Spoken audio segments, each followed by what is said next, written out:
Feedback. Feedback. Hi, this is Theo Broughton. And I am Thabiti Mpinda. Inviting you to join us each Monday at 9 a.m. for Feedback, A positive image production by Hood Research. Encourage others to tune in each Monday on Comcast Detroit, Roku, Amazon Fire TV, watch WHPR TV Network anywhere. And take us along with you. Feedback, feedback, feedback. All right.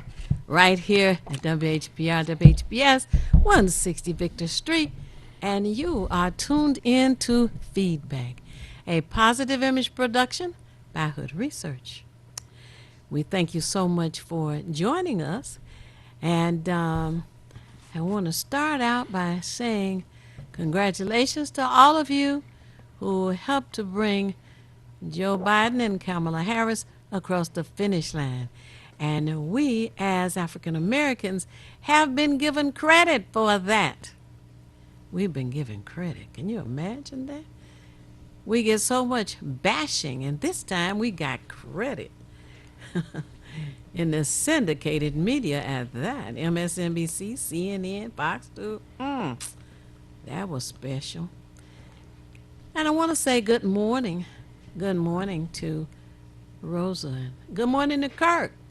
Good morning to Barbara and Ron and Vera and to Velma and to Katrina and Jay way on the east side and Les way on the west side and Shirley way on the west side as well. I want to say good morning to Katrina and to Henry and Al and to Carl. And to all of you who tune in to us regularly, and thank you so much for doing that. And Thabiti, you have some folks you want to say good morning to? Happy Monday to everyone. I'd like to say shout outs to Sly Soul and to Andrea, to Ruth Ann, to Sister Jackie, both Sister Jackies, to Brother Charles, Brother Eugene, Dennis, Fred, Shane, and so many of you, but if I don't call your name, you know you're on my mind and in my heart. And I want to also always add that ask your friends, relatives, neighbors, co-workers, acquaintances to tune in. And you'll note at the bottom of the screen are the call-in numbers. So write those down because you'll be able to call the station for a variety of shows and you'll have them right there handy. And as I always say, have pen and paper handy, because you never know what you might hear, you might want to jot down. I'm at a point where my memory doesn't always serve me well, so pen and paper is the backup. And we must say happy Monday to Mark and to Michael. Can't forget Michael. You know, there are so many things going on around here. And there was a press conference by the governor, and once again she is saying that we must shut down some of the businesses. And you know, Thabiti, it just appears to me that had people cooperated the first time, we would not be experiencing this surge. You call it a surge in numbers. So it's not everything, but it may just be a matter of time. And I think that people still have an opportunity to put your mask on, cover your hands where necessary, keep your distance from other people, use hand sanitizer, wash your hands with soap and water, and they always say 20 seconds. And if you sing the happy birthday song twice, that should be 20 seconds. It seems so easy to me. And you know, Thabiti, people would go to a store and there's a sign that says, no shoes, no shirt, no service. I've never once, over the many years that those signs have been on businesses, heard any individual complain. They just don't go in the store if they don't have on shoes. Or they don't go in the store if they don't have on a shirt. So I wonder if it's the sign. If it's the sign, fat chance, but if it's the sign, it would be good if the sign now read, no shoes, no shirt, no masks, no service. I've actually run into businesses that do have signs, no entry without mask, or no service if you're not even permitted in there. However, they do that because it's required, but I still see people who violate that. And the store owners, this is primarily at service stations, tend to still serve those people because I guess they don't want the money to walk away. And then there's not only the money thing, but people can get very agitated and violent. I've seen them knock over on just regular news programs where they're doing stories where somebody come in and they'll knock down a display out of anger because the clerk says put on a mask, and they feel like I don't have to wear it. It's ignorant and childish. But we know that we have ignorant and childish people. I mean, look at the outgoing president. And Best example. yes, you don't need anything more than that. So, Right. and people just keep this in mind, particularly in our community. We suffer a higher percentages of death. There's no reason for us to be ignorant in our behavior. It's temporary, maybe it's inconvenient, but it's necessary. And then we don't have these lockdowns, as you were saying earlier, Theo. Well, I agree with that also. But the other thing is, there's not been a how do we say it? A video of a person experiencing the actual virus that attacks them. It affects different people in different ways, but you don't know how it's going to attack you until you actually have been attacked. There are some who they say have very mild experiences with it. Right. And then there are others who feel like they're suffocating and they die because they can't breathe. They suffocate. Can you imagine what it's like to suffocate? It's like drowning. It would Yeah. just. But I just also think about 8 minutes and 46 seconds. He couldn't breathe. George Floyd. He couldn't breathe. So it seems that that may have been the closest thing to describe what a person feels when they're at the extreme end of the virus, the COVID virus. It's been with us far too long. And if people would just pay attention, they say you can lose your taste, your sense of smell. It's just so many experiences you can have depending on how serious it is and how severely it has affected you. Unfortunately, they've discovered, and since they say as it is a new experience for us all, that there are some residual after effects too, which may include diabetic, heart pressure, high blood pressure, those kind of things. It can trigger certain things as well. So just because you recover from it doesn't mean that you're going to have any complete recovery. Some people have other things that are triggered by it. So it's just absolutely, I can't think of how somebody can justify not wearing. That right there, I can't rationalize a lot of things, racism, etc. And I certainly can't, when you're playing life and death, that you'd rather run the risk. We were talking on the way to the station about people who get into death-defying type of behavior. Well, this is definitely one of them. And maybe that's part of it too. They want to cheat death, they think. But the other information that was reported is that a person can have the virus more than one time. You get attacked, that's what I call it, by the virus. You survive, and you think you're okay, and then maybe a few days, week, month, however long, you find that you've contracted it once again.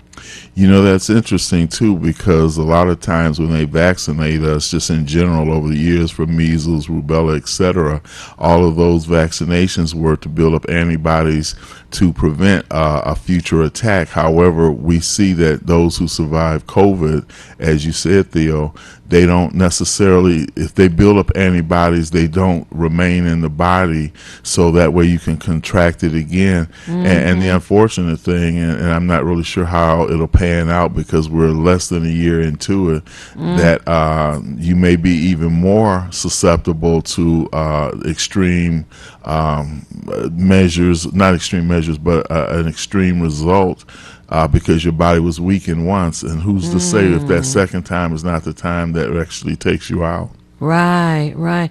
And this morning there was a brief report on the vaccination that's being worked on, and supposedly it will be ready by April. Awful short time, when it takes years to test other vaccine that's going to be used, meted out to the population in this country. And I thought that was really interesting, that the report included the fact that when you get a cold, the virus that's in the cold is the same virus. So a weaker strain of the same virus. It's interesting because Moderna, actually Pfizer was the first one to come out and say they had a plus 90% effective rate, and Moderna came out within the last 48 hours, let's say, and said that theirs was in the 94.5% range. And as you said, this rush to get it out, which I'm concerned about. And let me use an analogy that many of you can relate to. A lot of times, and I actually talk to people in the automotive industry, when they came out with the Ford Expedition, this was like back in the 90s, I believe, or maybe the late 80s, and they knew that there were flaws in it. But what Ford did was they made sure they sold at least 50,000 units or something in that area, and then they say we'll post a recall on the vehicle. But they want to make sure that they got enough on the market to be able to justify or add to their bottom line, Cover the cost of recalls. and then say, okay, we have some problem with brake line or power steering, whatever the issue may have been. But I say that in the same relationship with these drugs. They put it out there, and then they find out after they put it out on a mass level that there are people having some side effects that may even include death. But see, there are too many people who remember the experiment on black men, and it seems like I read someplace that the last person to die from that experiment was in the 70s. So the Tuskegee experiment, Right. and they injected them with syphilis, and they just watched them. I had no particular concern about treating or letting them know or nothing. Just They were guinea pigs, basically, to see what would happen. Now, we know they use mice and other animals, simians and those other animals, before they'll use it on humans. But it always comes around to that. And as some of you already know, and it's sad, but it's the truth, how children in orphanages, foster homes, as well as those who are in prison, are used as guinea pigs. They were paying some prisoners to take the drug. And of course, the prisoners wanted something on their books. I think they call it. There's another term they use, the commissary or something like that, where you only have so much money if your family's not sending in. So the drug companies use them as willing subjects. It's called Acres of Scars, by the way, the name of the book. But they actually paid the drug companies pay the prisoners to take the drugs, similar to Tuskegee, just to see, well, what will happen. They experiment on them. Yeah, maybe some of these Trump people who don't believe in it can try the Lysol or the bleach thing, since he's got a medical degree, right? They can volunteer. Yeah, you love him that much. Well, I tell you, I mean, I've never seen anything like it. He pulled more people than Jim Jones. Yeah, and their love and their loyalty. And I've kind of been studying a little bit about that too. And other people like you, Theo, have started using the Jim Jones analogy. It's a real cult. Yes. It is so close to Jim Jones. It's scary. It really is. And the numbers of people that actually voted for this man. And it's as if they never heard any of the information, any of the facts. They preferred to believe Donald Trump when he said, "Oh, that's fake news. Oh, don't believe that." And rather than, he said he like uneducated people, so I can kind of understand that. And since he never showed his school transcripts, he fits right into the uneducated people. And one thing I'll just throw in quickly, it's interesting, like if you're not loyal to him, he dismisses you quickly. So since Fox News had indicated that Joe Biden was winning, now he wants to put up start a station that will challenge Fox News. Oh, Lord. Oh, yes. He got angry with them because then they cut him short when they had a press conference or something. Yeah, him and Rupert Murdoch are not getting along well now. Right, but it was something. I think they cut his press conference short. But anyway, oh Lord, his own network. That's what he's working on. However, where's he going to get the money? Well, Deutsche Bank, from what I've read, he has a lot of outstanding debt, over $400 million. Ooh. So there's a chance once he's out of office that they're going to seize some of his hotels as compensation for the bill he couldn't pay. So that's another reason he was ranting about the outcome, because he knows. And then the Attorney General for the state of New York has also said she's going to move further ahead in her thing, so he's running scared. And that's why I'm hearing that he changed his address. Right. He moved to Florida. Well, the address, relocated in Florida. And his wife, I guess she's still his wife, and a little boy were living in Florida. But she would come back when they had the Republican convention. She was there for that. And there were two other things. But supposedly, she's staying in Florida. And there's a number of videos. I have some I saved on my phone where he's reaching for her hand and she just bats it away. Oh. And this is while they're out in public. They were coming down the airplane and he was reaching for her hand and she just grabbed her purse and he tried to reach for her hand again. Oh, my and then goodness. A couple of times when they were with heads of state, he tried to reach for her hand and she just batted it away. So there may be a divorce looming as well.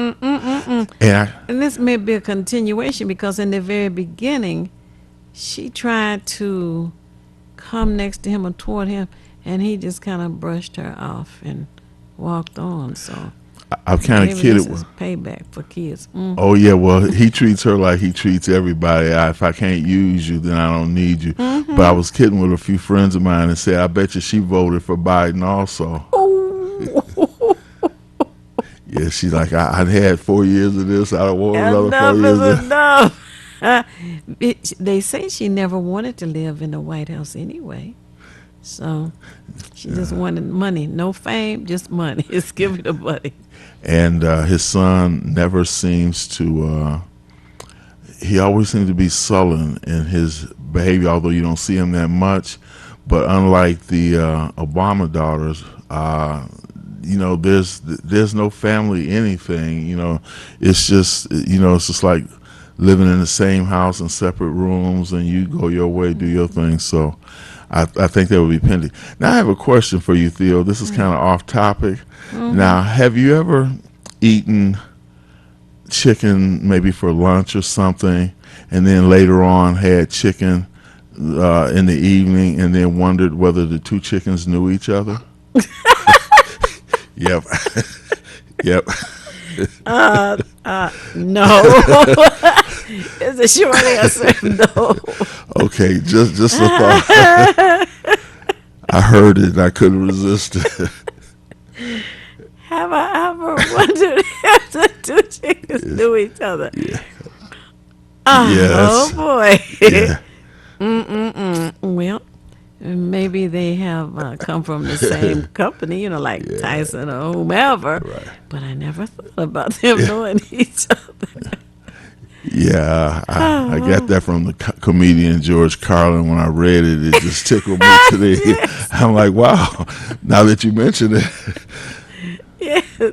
Oh boy, he has some good ones. So I thought about getting a CD of some of his, I guess, best. Or how sometimes they'll put out a CD with the best of. Yes. Yeah. Yeah, share that with your friends, our listening audience, and again. Oh, they'll be laughing as long as I am. I posted it on Facebook, and every response was a laugh. It wasn't a like; it was a laughter, ha ha. And Yeah. it's like, okay, y'all got it, Brother David LOL, Nabawi. huh? Yes. Oh, I like that. That's a good one. Wow. Well, you were talking about their son, the current wife. Yeah, he seems to, because I would say for a number of reasons. I don't think that his son agrees with his politics, but that's just like any child has to go along with a parent, but you're not necessarily in agreement with that parent. And there doesn't seem to be, from all the photos I've seen, any joy. Like, a child should be joyful for a parent. He just looks like, he like his mom. I wish I wasn't here. He has no expression. It's been reported that he was or he is autistic or something. So that could account for it. Oh, I didn't know that. Okay. Yeah, and I guess that's one reason why she prefers to stay out of the public eye, because she keeps her son with her a lot. Shielding him from a lot of the negativity, which thankfully, whether he has to be brought out with a straitjacket on or whatever, he will be escorted out. And he did admit that finally this weekend that Joe won, but he also had that comment about because it was stolen, and not one state where he has litigation going has bought into that, and most of them have just thrown it out. A few Court cases. yeah, and many of not many, but there are a few Republicans who say, look, well, he's no longer a threat to them now. While he was in power, he was a threat because he could bash them, but now that he's not going to be there, they're like, well, hey, we ain't got to really be your boy waving your flag anymore, because you on your way out. We got to get ready for the new man. So I kind of like that. Even Lindsey Graham and Mitch McConnell, who I wish we could have got rid of, truly. But with that being said, let me just sidestep and say, those who know people in Florida, please, not Florida, but Georgia, please have them come out. Stacey Abrams has done a Herculean task in getting over 800,000 people registered to vote, which is what caused Georgia to turn blue this time. And we got Pastor Warnock and Ossoff, who are running in a January runoff, and we just really need you all. I've got family in Georgia, and I've already contacted them, told them to get all of their people in their circle. If we can get those 2 seats, then Mitch McConnell is just going to have to sit on the side and look, which is what we want. So if you got family, friends in Georgia, old college classmates, whatever, whoever you know, Absolutely. get them out there, because most of us got out to vote because we just knew we had to get rid of 45. But, you know, some of these, as we know, the midterm elections and especially these runoffs, people are less enthusiastic, but don't lose your enthusiasm now. Right. And there's a gentleman from Detroit, and I'm sure others. His name is Percy. He worked really hard to help get Joe Biden and Kamala Harris over the finish line, and which is one of the reasons why we have been given the credit for helping to get the 2 of them over the finish line. And this gentleman I'm talking about, named Percy, and there are a few others, are going to Georgia, physically going to Georgia to help with the door-to-door campaigning and encouraging people to come out and vote. And I think that's very admirable that they're going to do that. And we had some members of Hood Research who went down to Kentucky during the general election, November 3rd, to help get more votes to get Mitch McConnell out. And it's important for people to understand how these elections impact their individual lives. Some people think, oh, that's going on over there, that doesn't affect me, but it does.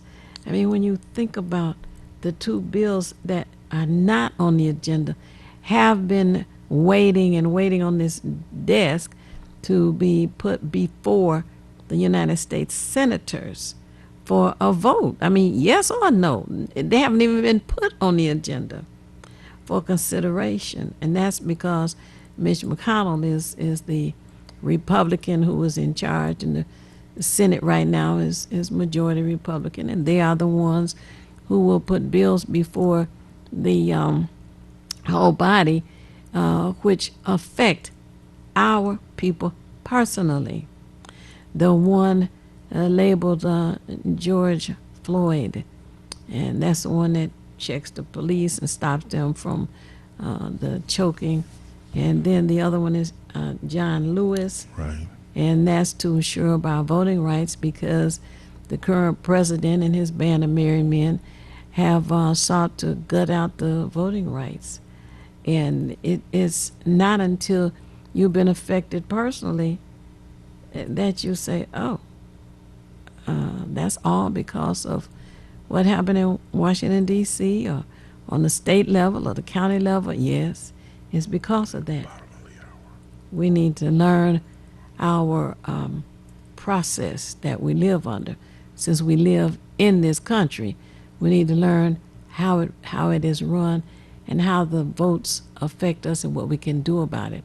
We're at the bottom of the hour now, and we're going to take a break, so stay tuned. Call somebody, tell them to turn on their TV, and we'll be back after this. You're watching Detroit's own WHPR TV. Detroit Live.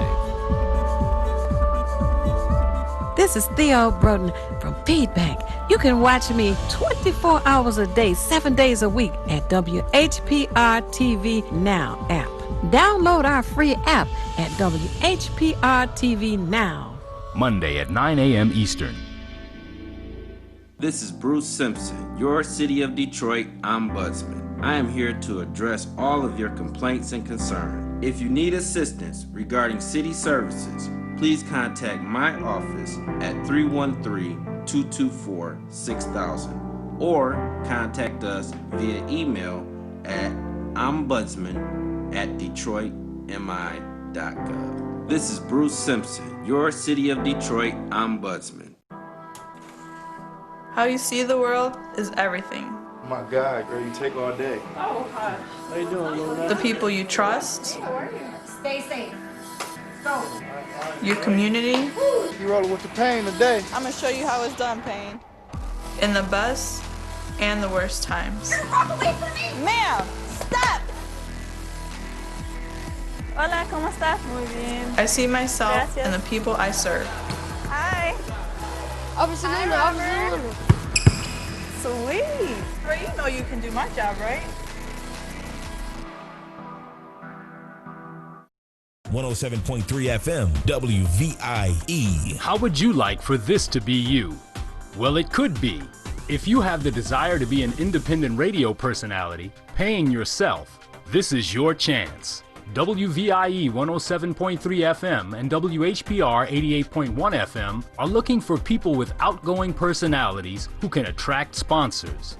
Launch your career on a radio station with the latest technology in broadcasting. WVIE 107.3 and WHPR 88.1. If you're into talk, R&B, oldies, jazz, gospel, or soca, Radio We Can See is where you need to be. 88.1 FM, WHPR. Have your own radio show. Block time is available. Call 313-868-6612. Radio We Can See, broadcasting live in the Virgin Islands and Detroit. Find us on Comcast Channel 90 and worldwide on Fire Stick, Roku, Apple TV, and all of your favorite platforms. Block time is available. Get yours. Call 313-868-6612. That's 313-868-6612. Executive producer R.J. Watkins. Program director Henry Tyler. 107.5 FM WGPR HD2. RadioWeCanSee.com. Feedback. Hi, this is Theo Broughton, And I am the BD Mpinga, inviting you to join us each Monday at 9 a.m. for feedback. a positive image production by Hood Research. Encourage others to tune in each Monday on Comcast Detroit, Roku, Amazon Fire TV, watch WHPR TV Network anywhere. and take us along with you. Feedback. I like that commercial. Anyway, it has that reverb at the end. You're tuned in to Feedback, and thank you so much for staying through the commercial with us. On Saturdays, I shared this last Monday with those of you who were tuned in, that we have an afternoon with Hood Research on a conference call. And the reason that we do that is because we were hearing people calling and complaining, and they were bored and they were mad and they couldn't go bowling, they couldn't go to the movie, they couldn't go to the bar, couldn't go to the... I'm like, whoa, listen to that. But then there were some people who called and said they were depressed. So he says, oh, well, maybe there's some little relief that we can provide. So we started having an afternoon with Hood Research on Saturdays on a telephone. You don't even have to leave your house. Don't have to leave your easy chair. You don't even have to leave your bed if you don't want to. Sit in the backyard. Just talk to us. It's been a lot of fun since we started doing that. And we've also had feedback. There's a term. And they've been letting us know that they enjoy being on Saturday. And some folk come on at 2 o'clock, because we go from 2 until 6 p.m. And they'll come on at 2 and they'll stay maybe to 3:15. Oh, I'm going to go to the store. They leave and they go to the store and they come back and they dial in again. Or they come on at 4 and stay to 6, whatever fits into your schedule. But we want you to join us each Saturday. And you know what the BD tells you at the beginning of the program? So I know you have your pen and paper ready. So have your pen and paper handy. Well, you dial a telephone number. You dial 1, area code 978-990-5000. Again, that's 1-978-990-5000. and it may jingle a little bit and comes on. Then you put in what is known as the access code. And the access code is 338729, and you press the pound key. Some people call it a little tic-tac-toe sign. Some people call it hashtag. Whatever you call it, press it. The access code again is 338729 pound. And you'll hear the conversation. And you join the conversation and you share whatever you want to share. And if you have questions, ask your questions. But think about it on Saturday from 2 until 6 an afternoon with Hood Research. Positive conversation, definitely interaction, which we need. And something you said at the beginning, Theo, when you mentioned, I think is very critical, is the idea that people are feeling a certain amount of depression and anxiety. And we are by nature a social people. We love to interact. We love gatherings, and particularly in our community. I mean, just if you go across the pond, as they say, to Africa, we were always a communal society, so interacting with each other was just second nature for us. And now that we're isolated a little bit more, we need to be able to reach out. And when you're talking with positive, like-minded people and contributing ideas as well as gaining information, it makes you a more fuller person. So I think that all of you, and we'll repeat that information again for the call-in on Saturdays, that you become a part of that as well, because it is a de-stressor in a way as well. You know, we may talk with family and friends, but to be able to interact with a group of people and to be a part of something that could lead to positive change in our communities as well. We know things, you know things. If we talk, we all know what's going on with each other. So I hope that you all will take advantage of that. And as Theo said, you don't have to stay for the whole 4 hours. You get in there, gather what you can, share what you will. As she said, you might go out and grab a bite to eat and then come back and just say, okay, hey, I'm back, y'all, let's talk. That's right. And they do just that.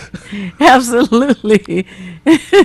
You know, this past Saturday we had Wayne County Commissioner Monique Baker McCormick on with us, and she shared information on what's going on on the county level, and then when she finished, she was open for questions, and people did have questions of her, and we look forward to having various officials on with us, authors on with us. We've had attorneys on. As a matter of fact, we had an attorney from Atlanta, Georgia, who specializes in election law, and that was very interesting. And we've had Bob Law on, and Bob Law was on yesterday at 8 p.m. broadcasting for the Detroiters, and it was really nice to hear him, and he seemed to be happy and excited about it himself. Got a lot of response from people calling in. That was really a neat experience. And we've had Dr. Claude Anderson on with us and Professor Michael Griggs. So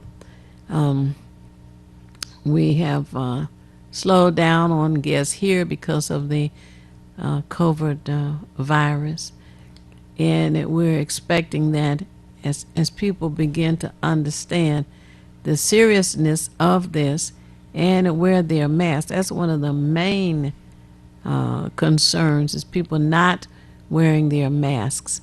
And, somebody says, well, why I have to wear a mask? Well, you sometimes cough or you sometimes sneeze. And sometimes other people cough and sneeze, and you don't want anybody coughing and sneezing on you, and you should not want to cough and sneeze on someone else. You never know who has the virus that they'll share with you. There's one thing you don't want shared with you. And we have to be aware that it travels through speaking, through laughter, and certainly through sneezing, and it's an airborne virus. So if you're in close proximity to someone, you run the risk of once they exhale or in some way eject that virus, project that virus rather, that if you inhale, and we know it's a respiratory issue because people do have the breathing issue, so so the mask keeps you, it minimizes the particles, it actually traps the particles, and it certainly minimizes the fact that they can be projected to you when you inhale them, because some people wear their mask but they may pull it down where they've got it over their nose, their nose is exposed rather, and they got it over their mouth, where your nose is part of your breathing apparatus. So if it's coming in your nose, it's definitely going to enter your lungs. And depending on, and I would add this footnote too, try to eat healthy and improve the strength of your immune system. Even though wash your hands, wear a mask, and practice social distancing. And I've had a few issues lately. I haven't been vocal about them, but I've had people get a little closer than I really felt comfortable with, although I had my mask on. It's just like, haven't you been listening? They had their mask on, I give them that, but it's like, can't you give me a little space? We don't really know each other. We're just here in line shopping. So you don't have to be this close to me in order to transact your business. Until I get mine out of the way, you're on hold. So just stay back, where you're at, and then when it's your turn, move on up, because I will keep myself distance from you. It's not because I don't like y'all, it's just because I like myself a little bit more. I want my health. Right. And there was a question, I don't know what I happened to be listening to at that time, but what has the most germs when you talk about touching and wearing gloves and all? And at the end of number of suggestions is the pad at the counter of a store when you provide your credit card and they tell you to put in your passcode, and when you put your hand up to that device to press in the code, there are a lot of germs on that pad. So you may want to think about keeping a glove with you, even if you don't want to wear the glove for the whole time that you're in a particular retail place. Oh, sure. Hello, caller. You're on the air. Would you share your name and how you're viewing us, please? Brother from the 60s. Oh, my goodness. Jennifer. Good morning. Good morning. I haven't heard from you in, what, a month or two? I'm so glad you called in. How are you? 2 years. Oh, my God. But I heard you on Sam's show. That was Yes, you 2 did. months ago. Yes. Because I heard your voice. Oh, my goodness. Thank you for calling. Yes, I have a question. Back when Governor Whitmer was placed in charge of the 14th, what occurred? Because if I'm not mistaken, Richard was running for that position, and I thought Richard was going to get it, but at the last second, they gave it to Whitmer. Oh, you mean Richard Harrison? You got it. Oh, yes. I don't know if he did he beget. He's ill, Right. and I don't know if he became ill right at that time No. or during that time. It was No. after that. No, Well, I kept up with him. most likely it was some under the table, manipulation going on. Same as it was when I ran for the 13th. Correct. Mm-hmm. Well, again, I just want you to know, you and Favidi, that I still pay attention, still watch your show, and still miss you. Oh, thank you so much. When we get out of this pandemic now, you got to come and join us at one of our meetings. We used to have a lot of fun. We'd have raffles at the end and bidding and all kind of silly stuff, because you can't be serious 24/7. That's not healthy. So we would take care of the business at hand, and then we would just have fun at the end of the meeting. Yes. And So did you take down the numbers for the afternoon with Hood Research on Saturday? No, ma'am. I just came in. Oh, well, Got on. would you grab some pen and paper? Because on Saturdays, what I was explaining earlier, we would get some calls and people were angry and bored and they wanted to go to the bowling alley, movie, bars and restaurants and wherever else. And we had this shutdown by the governor. That was the first one. Uh-huh. But it was, we said, wow, we think about this. But it was when people started calling, telling us they were depressed, that we decided to have an afternoon with Hood Research. And each Saturday, we're on a conference call from 2 p.m.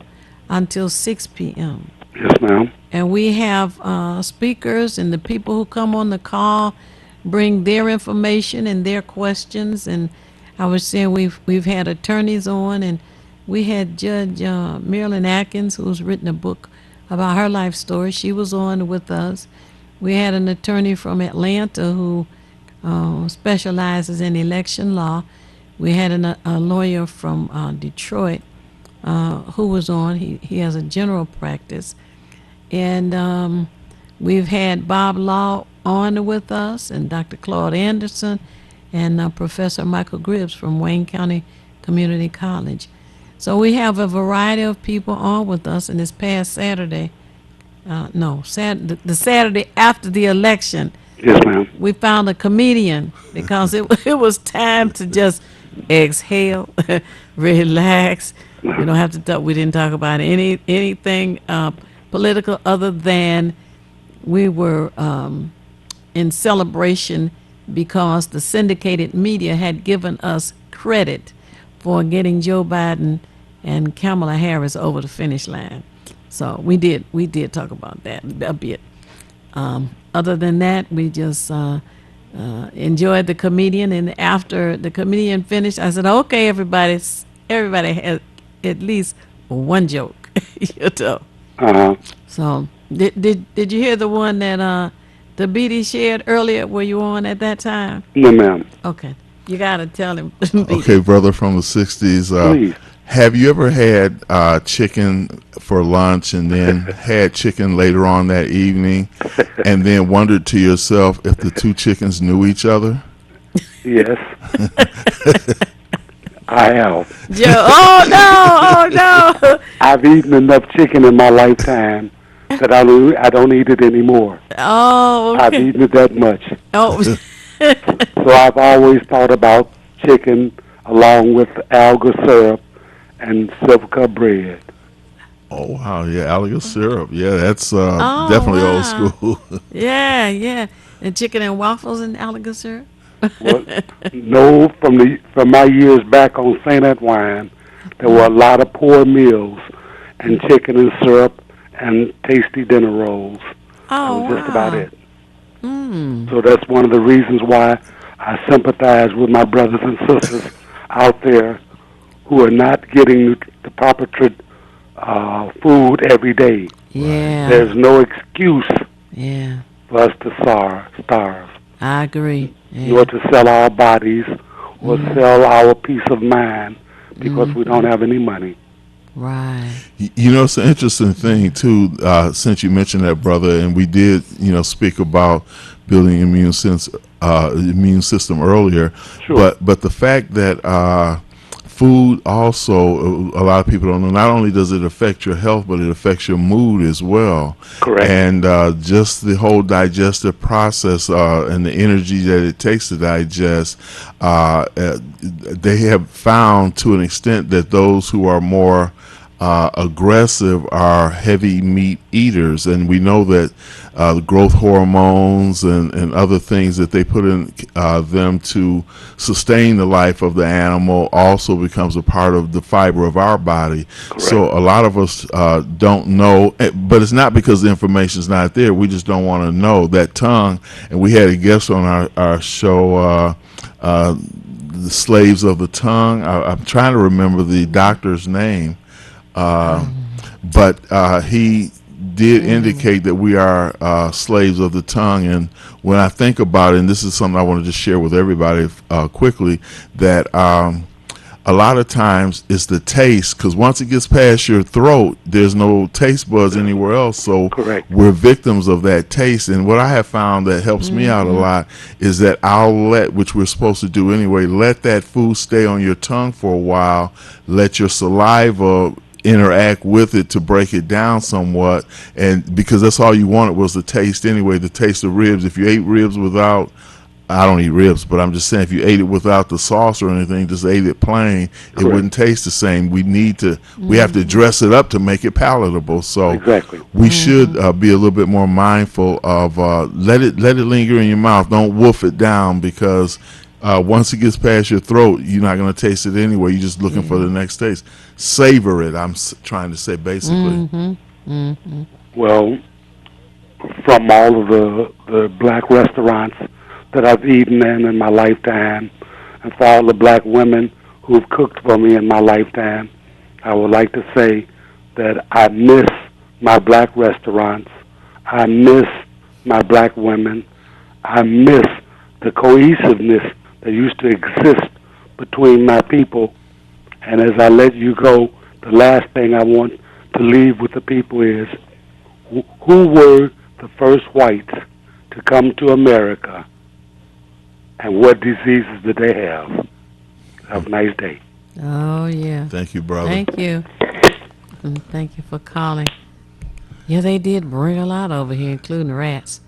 But while you're talking about health, I wanted to share that vitamin C has been reported to be very helpful in fighting off colds and helping with the virus. As they say, the same virus, and I guess a weaker strain, is in colds that is in this COVID virus that's going around now.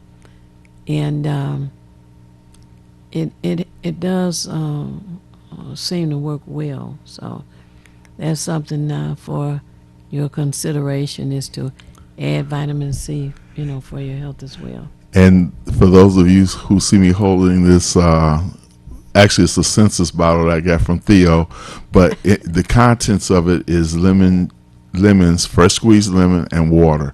Now, what fresh squeezed lemons do is they make the water alkaline, number one, and of course, to Theo's point, it also helps in terms of giving your body the vitamin C it needs. And you'd be amazed, really, when you Google things. We can Google some old Jeffrey Osborne or some stuff that is entertaining, but let's Google some health stuff too. Just Google what the properties and the benefits of lemons are. So I do this on a regular basis every day, because your body needs to have that every day. And another thing I do, Theo, too, I know this is not going to set well with everyone, but I take just under a tablespoon of cod liver oil every day. Oh, yeah, it's oil. It don't taste all that good. But the vitamin D, it has vitamin C, and it has so many other things that help your metabolism. Now, you can chase it. Now, I don't do the castor oil yet. I buy it, but that's a little rough. But I do the cod liver oil, and they both oil, so oil is never palatable anyway. But you can chase it with orange juice, vitamin C, something, so you get rid of that taste, but you need it in your system, because your system needs that to work, and a cheeseburger's not going to give it to you. It's nice to eat, but it's just not going to give it to you. Now, is the oil, cod liver oil, in capsules? You can get it in capsules. I prefer to take it by the spoon. And after you've done it for a while, you just get used to it. You don't even think about it twice. It's just getting over that initial stage or hump of trying it. But once you do it, and then you can feel so much better about yourself. And I usually chase mines. Many of you have seen, particularly at gas stations, although it's cheaper at health food store, you've seen those small vials of ginseng. I usually take the ginseng right after the cod liver oil. But we're going to let this caller get in on the conversation. Hello, caller. You're on the air. Would you share your name and how you're viewing us, please? Hello? Yes, you're on the air, sir. Oh, okay. Well, this is me, Keith Hanks. Yes, you are. Yeah. Well, happy Monday. Yeah, I don't know. I'm not really 100% awake here. Let me hit the mute button on the TV set. Okay. Okay. Yeah. It's been an interesting couple of weeks with our, I guess you could call him president. You know, the comedian in the White House. You know, I was watching a show the other day. You know how when you're watching, you know, something on television and it goes off, and it shows up. You know, another box comes up at the bottom of the screen says appearing next, and so you click on it and see what comes up. And because I was walking around the house, you know, me trying to get my furnace up and running and everything, and I come in there and it said Linda Lovelace for president. Wow. What? Yeah, it was an old movie, probably from the 70s, maybe, or something, with a lot of the old comedians in it and stuff and everything. And I swear it was touching on everything that Donald Trump is doing in the White House now.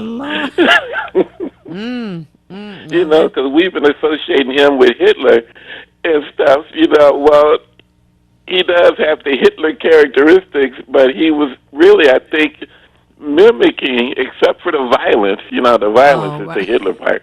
But when it comes to him being stupid and doing dumb stuff, it's like he had watched this movie. Wow, you know. Yeah. Even his followers, you know, his team and stuff, you know, she had a team, and they were just like the Georgia guy and stuff, you know, the old guy. Who? Yeah, you know, the old guy, the guy that stands there and looks like a statue, like an old Southern slave owner statue guy. Oh. Who's changing colors, that guy. Oh, Mitch. You mean? Yeah, Mr. Yeah, Connell, they that say guy. ditch Mitch. Yes. And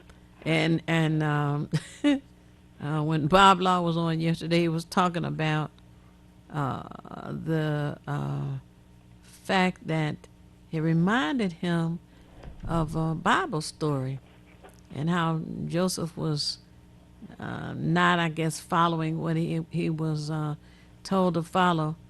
And so God decided to just check him. Told him to stick his hand in his robe, and when he pulled it out, his hand had changed colors. And it seems that Mitch McConnell, with all of the hatred that he has, is causing him to turn black. But anyway, we're at the top of the hour, and I want you to hold on so we can finish. When we come back, we have to have a station identification. So let's go for a break. Stay tuned, and we shall be back momentarily. You're watching Detroit's own WHPR TV. Detroit Live.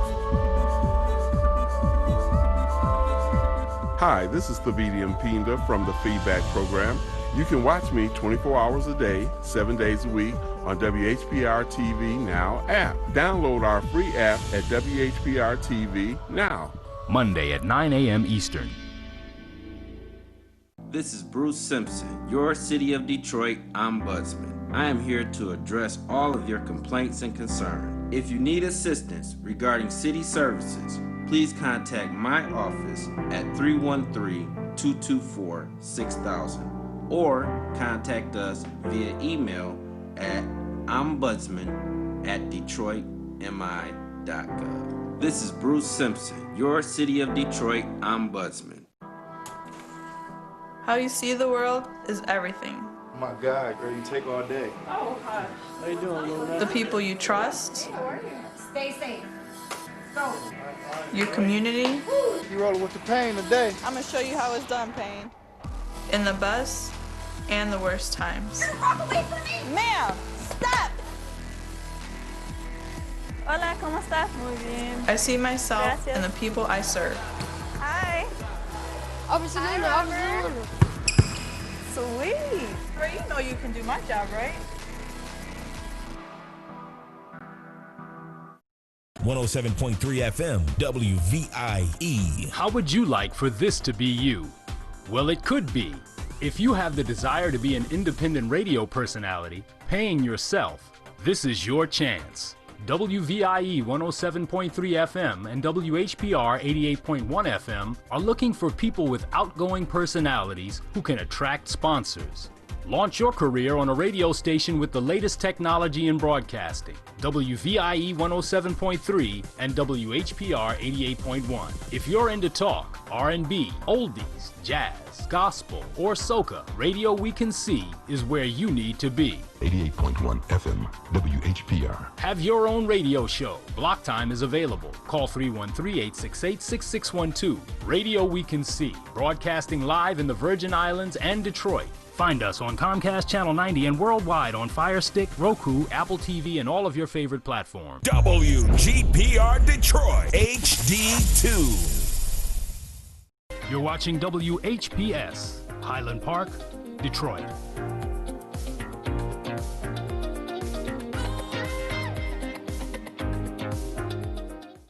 FM 88.1 WHPR, Highland Park. WVIE 107.3 FM Charlotte, Amalia, Virgin Islands. Feedback. Hi, this is Theo Broughton, And I am Thabiti Mpinda. inviting you to join us each Monday at 9 a.m. for feedback. A positive image production by Hood Research. Encourage others to tune in each Monday on Comcast Detroit, Roku, Amazon Fire TV. Watch WHPR TV Network anywhere. and take us along with you. Feedback. Ooh, Apple TV, Google TV, Amazon Echo. Have your own radio show. 313, feedback.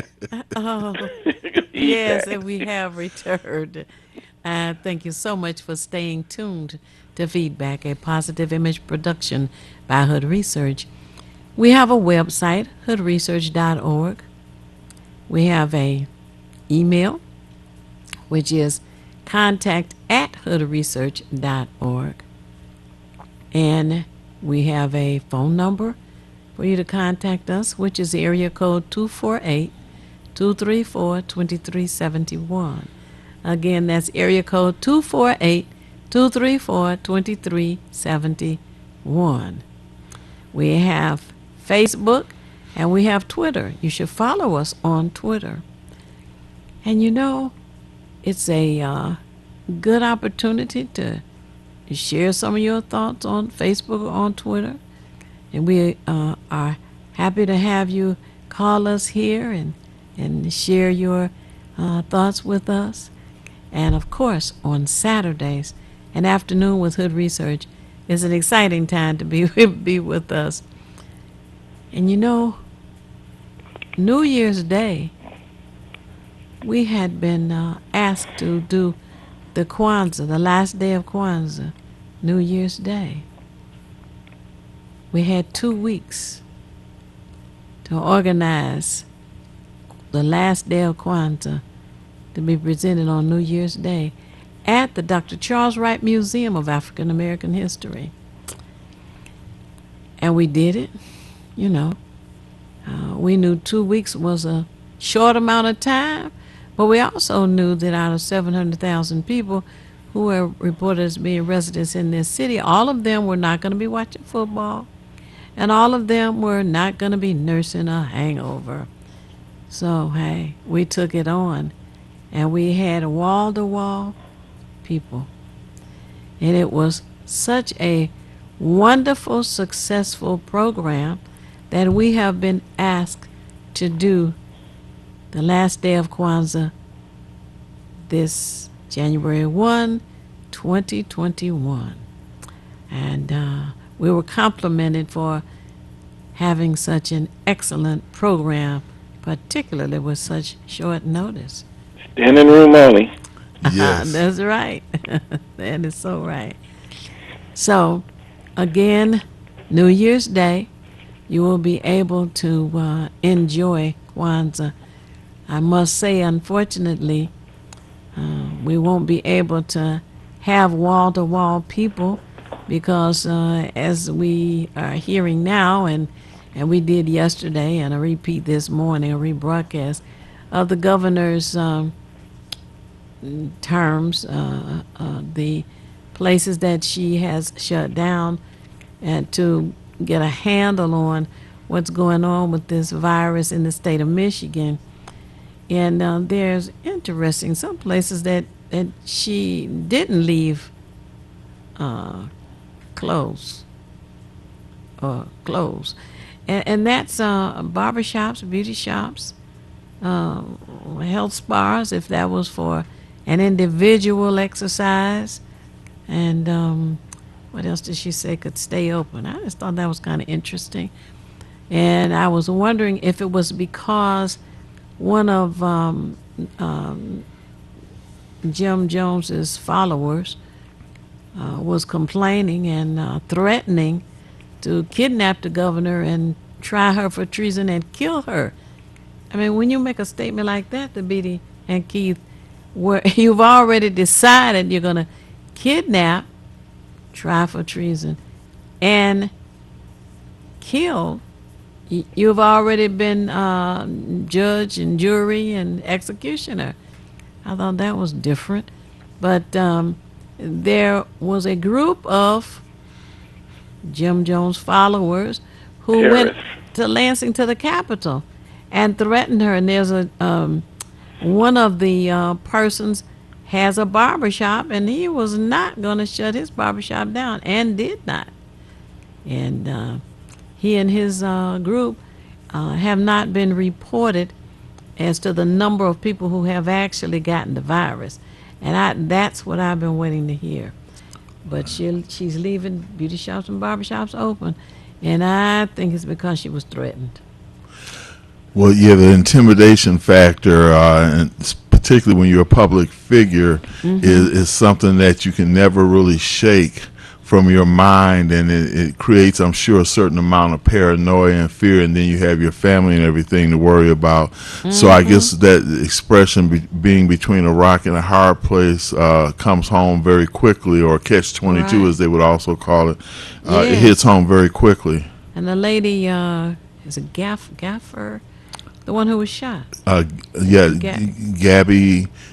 Gafford, something like that. Yes. Yeah. And when she was at the airport, going or coming, and somebody just walked up to her and shot her. So I'm sure something like that probably went through her mind as well. But yeah, there's some crazy people, but it's interesting that around the world, they're excited about Biden and Harris now being in the White House, because they say that now maybe they can communicate again with the United States of America, because apparently Trump, or whatever his name was. Yeah, maybe we get our allies back. Right, he was on his way into kind of just taking us off the map. Yes. It even sounds with like an agreement between him and Putin in Russia. Right, everything, and and including the ecology part. He doesn't believe in global warming, and a lot of the other countries, they're real big on cutting back on their pollutions and their fossil fuels and stuff. And here he wants to throw the EPA out the window and say burn, baby, burn. He doesn't believe in desegregation either. And to your point also, Keith, the fact that he's deregulated so many of these companies and industries that are actually destroying the environment, and he does that without any hesitation, and sometimes I wonder, just like with the hydroxychloroquine, although it was never brought up the way it should have been, his family had investments in that company, so I wouldn't doubt that some of these industries, coal, etc., that he has a certain amount of money invested in these industries, which is why he could deregulate, because he wants to improve his bottom line. Nobody else's matters but his. So the whole deregulation thing. So the point you made about being able to be a part of the global community again, I think is very valid. And it's also been reported, talking about investments, the challengers in Atlanta, Georgia, against the minister Warnock, and the challenger against Ossoff. He's working his ass off too to get elected. But anyway, they have flyers down there that say that it's been reported that their challengers have done inside trading activity. And when they found out about the virus spreading and as fast as it was spreading, and they were going to need personal protection equipment, those who are frontline workers as well as other people in the community, that they told their brokers to sell off the stock that they owned and purchased stock in the personal protection equipment and the other equipment that was going to be needed during this pandemic. Yeah, they did do that. You know, and you hear Trump all the time talking about, you know, how well the stock market's doing and everybody should be happy because they're 401. Well, a lot of African Americans don't have 401s. You know, they didn't work in jobs that had that type of, you know, retirement programs or anything. A lot of them work for personal, like in-home care and things like that. So when they talk about the stock market's doing great, well, that's great for the stock market, but what about the real people? Yeah, I've actually posted a couple of captions. They show one, or cartoons, I guess I should say. One, they have a woman who's sitting in a trailer, and she's exclaiming, "Wow, the stock market's higher than it's ever been." But here she is in a trailer park, living in the middle of nowhere. And then there's another cartoon they had with a man who obviously was homeless. He was sleeping on a park bench with a couple of newspapers on him, and the newspaper said, "Stock markets have reached record highs." So it's good for the corporations, but it doesn't help the average person at all. It's interesting how a lot of information gets twisted, though, to make the what Donald Trump said, he likes ignorant people. Yes. To make the ignorant people that he likes believe that things are wonderful for them. And as was it President Johnson was saying, if you can convince the poorest, if you can convince the poorest white person that he's better than black people, then you can convince him of anything, and you can rob from him. Do you remember that? Yes. I'm trying to remember. I've got it saved on my phone, but he did say something to that effect, yes. Matter of fact, as Keith takes over this part of it, I'm going to look at my phone, see if I can get the exact quote, because it's very relevant. Well, in February, her research is going to do a caravan, and it's going to take place, or begin, I should say, Wyoming and Chicago and McKenzie, because February is Black History Month, and we have a Mumford Marines base in the city of Detroit. And we also have the Buffalo Soldiers base in the city of Detroit. Right. And many people did not know that, and they've learned more about the Tuskegee Airmen. So anyway, what we want to do is give that information out, and we want to go by the Mumford Marines, which was started in 1940, and it was because white soldiers did not want to train or fight or anything with black soldiers. So the president said, okay, I'll give them their own detachment, and he was even-handed with it as well. So we have the Mumford Marines from 1940, and we need to be proud of them and acknowledge them. So that is going to be told in February. We wanted to do it for Veterans Day, but there was so much by way of this election that it made it too difficult to want to have it during Veterans Day. And it's just history. You know, we were given credit for getting Joe Biden and Kamala Harris over the finish line. And Joe Biden stated that he knew, he recognized, and he appreciated us having his back. Talking about Right, he African acknowledged Americans. us publicly. He did acknowledge it, yes. And he said, you had my back, now I'm going to have yours. So one of the things that I would like to see acknowledged is the contributions that our people have made in this country. I mean, that's not that I'm excluding kings and queens on the continent of Africa. That's not the point at all. There are so many things that our people have done, and somebody had a paper out at one time that if everything our people have contributed to this country, such as traffic lights, gas masks, etc., this country would just not exist anymore. You know. Go back to Well, the just Stone think Age. if we weren't able to flush toilets, because that's black too. Right. That's another problem. Huh? And the concern is that people begin to understand that the propaganda you have been hearing over the years needs to stop. And black people need to stop as well. There are many who are not knowledgeable of what their own people have contributed. And there's a book written by a gentleman who lives, and he and his wife live in Southfield. Over 1,000 inventions that have been patented through the United States government. Over 1,000. And obviously that does not include the inventions that have been stolen by others. Just for a moment, I'm going to read that exact quote. Okay. It says, LBJ was once asked why poor white Republicans repeatedly vote against their own best interests, and this was his response.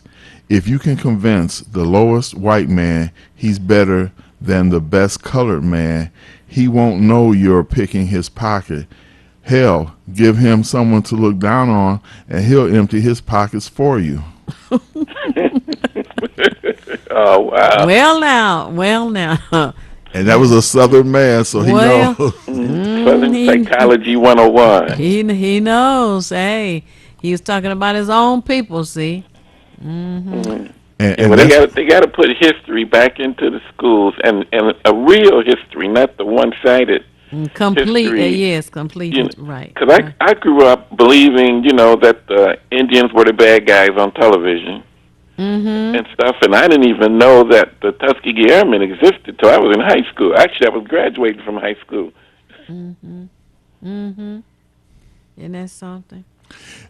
And I think, and I agree with Theo totally on this, that when we highlight our contributions, actually our contributions are American culture. If you get down to it, music and all the other things we've created, this is true American culture. What was brought over has been washed to the side. But to our people specifically, once we are aware of what we have done, and that's pounded into our head like all the other stuff's been pounded into our head, all the deceptions, lies. Once that's pounded into our head, I know for a fact that our children will not only be astounded, but their self-esteem will rise like heat, and there's nothing that could stop us because we have been limited by education. We can look at the school systems nationwide. Right. We can look at the books, which primarily come out of Texas, and the things that they include and exclude.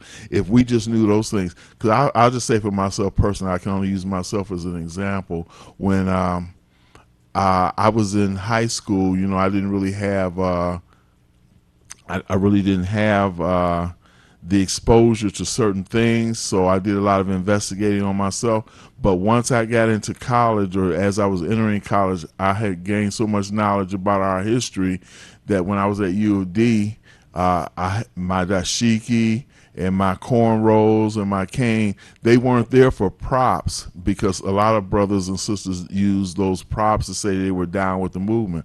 When I did it because I was so proud of my culture. And anytime I went into any suburban area, one of the things I did, I always held my head up high. I felt like a king. And I represented myself that way, and that's the way I feel. So I know that if our children have that, then they have their heroes. You know, we have our Sojourner Truths, we have our Harriet Tubman, Frederick Douglass, etc. But we need to know about those who have invented things that we use every day that we take for granted, and the majority population takes for granted too. They don't think we did nothing. Right, and that's the propaganda put out there to put down the black community, denigrate it, and unfortunately, too many of our own people believe in the propaganda. And you know, it is very important to understand that this publishing company in Texas is changing the description of Africans who were brought here and enslaved. It's going to read like, oh, the Africans came over here looking for work. I'm like, right. and they're going to believe it, because after all, it's published in the books. Got to be true, right? No, we need inclusive American history. And I don't want to see a book that only has George Washington Carver and who was the other person? Mary McLeod. It was about 8 maybe basic blacks that they talked about, and that was really about it. Well, you had more. There was 2 in the book I remember. And the only reason Bethune was in there was because she was a friend of Eleanor Roosevelt. And Eleanor Roosevelt saw to it that this school was built. I can't remember the name of the school right now. Bethune-Cookman? True College, it Bethune-Cookman. trained colored girls how to be maids and cooks and caregivers. And so that was an accomplishment that was put together for, and we're supposed to be real happy about that. I know the way I started learning about black accomplishments was I was lucky, and there was a library right at the corner of my street on Mack and Montclair. And we used to go up there, and sometimes I would just walk down the aisleway and pull a book off the shelf, not knowing what it is, but just pull off and start reading it. And you wouldn't know sometimes till you get to the end that you find out it was a black person you were reading about. Because you're thinking, this great person, he accomplished this, he did this, or she did this, she did that. And you're just, you're just reading it. You're a little kid, elementary school, second, third, fourth grade. And you're like, wow. And then there's a picture of the person at the end, at the back of the book, and they're black. Well, the one that has been hidden for a long time is Elijah McCoy. And, that guy. He lived in Detroit. That's not where he started off, but he lived in Detroit. The post office should be thanking him. And he worked at the Michigan Central Railroad, and he's the one that invented the coupling, the drip coupling apparatus to lubricate the metal wheels of the train. And there were others who tried to copy him, but when the purchasers found out what they purchased didn't work, they found out it wasn't the one that had been invented by Elijah McCoy. And so they would go back to the general store and say they wanted the real McCoy. That's where that quotation started. And in the meantime, he had a number of other inventions. And Debbie Stabenow, who happens to be a U.S. Senator at this time, representing one of the 2 representing the state, had a big part in bringing the only branch patent office outside of Washington, D.C. She brought it to the city of Detroit, not just the state, the city of Detroit. And it's called the Elijah McCoy U.S. Patent Office. And when you go there, there's a big picture of him. So when you walk in, you cannot miss this black man. I was so excited to know that he had been acknowledged. And I believe, and correct me if I'm wrong, Theo, it's right over in the Eastern Market area, I believe Mack and Russell area. No, it's off the water, actually. Oh, wow, on okay. Atwater. Okay. I'm trying to think of the side street. Atwater and I can't off out of the side street. About 2.5 minutes. It's on Atwater, but it's on Atwater. Okay. Anyway, we may just have to do a trip to the U.S. Patent Office. And Yeah, check Dr. it out, Clementine, 'cause, I need to take some of my ideas over there and see That's if right. I can get paid. That's right. Really nice, nice place, and nice staffing and all. And one of the days that I went over there, I ran into Dr. Clementine Harris. She's a member of Hood Research, by the way. Anyhow, we are down to our last 2 minutes. The time just really flew by. But I want to tell you the numbers for the Saturday Afternoon with Hood Research, which is 1-978-990-5000, 1-978-990-5000, and the access code is 338729. Press the pound key, hear conversation. Access code is 338729. Press the pound key for conversation. And remember, it's not necessary for you to know everything. What is necessary is for you to know how to find what you need when you need it. We at Hood Research seek out as much information as we can to share with you, encourage you to share with us, to help us all make better informed decisions. Thabiti?